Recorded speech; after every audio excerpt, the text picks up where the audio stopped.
Magandang araw sa inyong lahat. Ako si JDB, ang inyong abang lingkod. Pag-usapan natin ngayon itong pagdududa ng mga Digonians.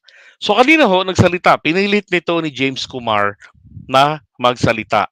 Diba? At na-focus na nga siya ng Senado, ng cameraman. Ang problema ay pinigil ni Bato de la Rosa at itong mga Digonians, in-screenshot po nila yung kanyang suot, yung robe na suot niya.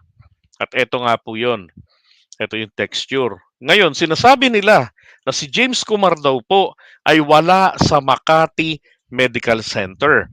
Bagkus etong si James Kumar ay nasa isang hotel. Hmm,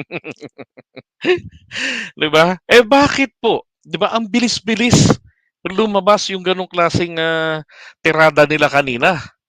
Oh, na ito eh nasa ospital, ay wala sa ospital, bagkus nasa isang hotel. Tapos si Bato de la Rosa, ayaw itong pagsalitain. Eh di sana kung pinagsalita ito, 'di ba, natanong nasaan po kayo kasi kailangan pong tanungin sa hearing ha. Kailangan pong tanungin ito ni Bato de la Rosa yung doktor. 'Di ba kailangan expressly makuha nila for documentation purposes and for safety na rin ng tao na puwede na magsalita ito, base sa kanyang assessment bilang isang doktor. Oh. Nung una, hindi pumayag, pero etong may katawan ang gustong-gusto. Ngayon, nung pumayag na, ayaw ni Bato de la Rosa. Now, ang kino-question nila, bakit daw naka-bathrobe? Ganon?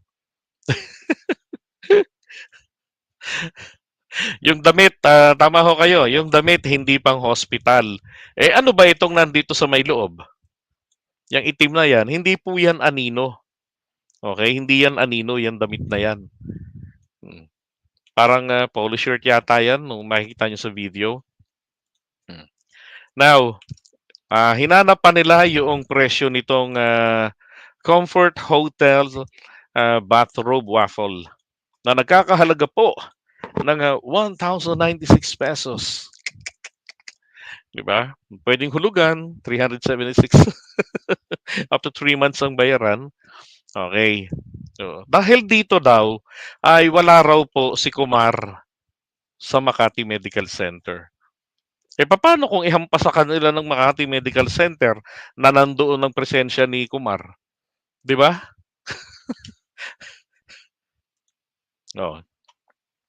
Kasi ang hospital robe ay ganito ang klase. Pati sa Makati Medical Center, ganyan. Hindi daw po ganito. Yan.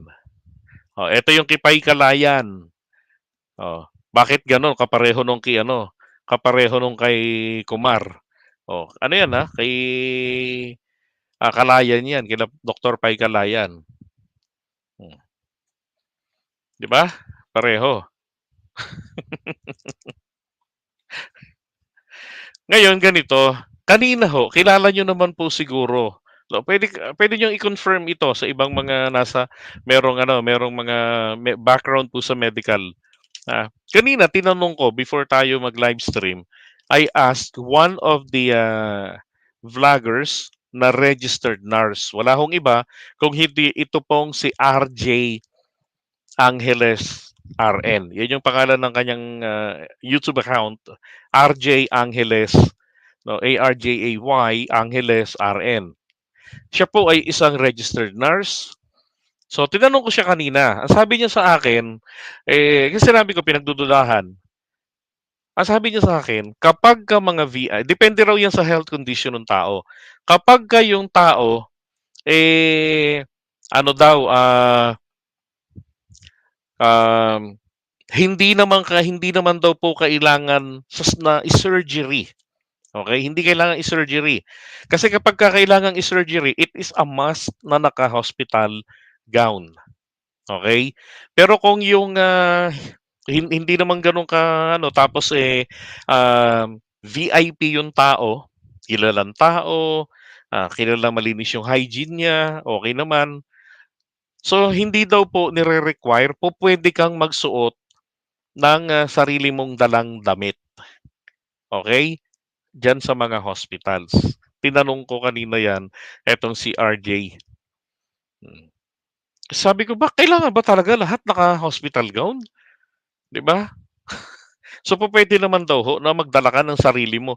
Eh, lalo na 'yun, hindi naman tayo nakakasiguro na yung kapirasong 'yun, eh, ang itsura pala ng buong 'yun ay robe, hindi 'di ba? Hindi naman tayo puwedeng mag-conclude ng gano'n.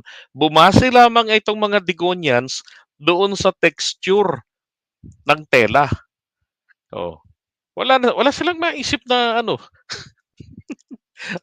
at kaya pinalilitaw agad nila na etong ano, eh, si Kumar, ayan, oh, wala doon sa ano dahil yung klase nung kanya nung texture.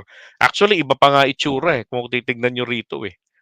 Hindi nga talaga gano'n ka 100%, eh, oh, 'di ba? Hindi nga akmang-akma, eh. Ako naman ho naniniwala dahil hindi naman siguro hahayaan ng, Makati Medical Center na masira ang kanilang reputasyon, na sasabihin nila na nandoon sa kanila, 'di ba? Talagang mga tarantado 'tong mga vloggers ng Digonians, eh. Bakit? Lahat na lang ng puwedeng pamimiki, palibhasa po, ginawa nila yung ano, eh, ginawa nila yung ako alam ko talagang ginawa nilang kalokohan, 'di ba? Yung kay Leila de Lima na merong sex video daw, pero wala namang video na pinakikita. Bagkus picture lang nung matabang babae na kasing katawan nito ni Leila de Lima, inedit nila yung mukha, ipinalit yung mukha ni Leila de Lima at saka nitong, jowa niyang driver. Oh, eh, hindi ko lang mabatikos nun kasi wala namang makikinig nun. Wala tayong mga kababayan na willing na makinig noon. Meron siguro mangilan-ngilan, pero hindi ako kilala, 'di ba? Pero gano'n ho ang kanilang gawain, magtanim ng ebidensya, 'di ba? Mana sa amo, eh. Hmm, 'di ba? Mag-cast ng doubt, 'yan. Diyos ko. Papaano ngayon kung biglang magsalita ang Makati Medical Center at sabihin na, "Meron kaming ganyang robe." O kung sabihin nila na puwede kung anong gusto nilang suotin, hindi naman not necessarily na kapagka pasyente kailangan naka-hospital gown ka, 'di ba? At saka siya hindi naman siya ooperahan, eh, na mild stroke siya, oh, walang kailangan na buksan pa sa kanyang katawan, 'di ba? For further ano pa 'yan, observation and ano, medical testing. Oh, etong kay Kumar, ay naku, makakamote talaga 'tong mga ano, 'tong mga Digonian vloggers, eh.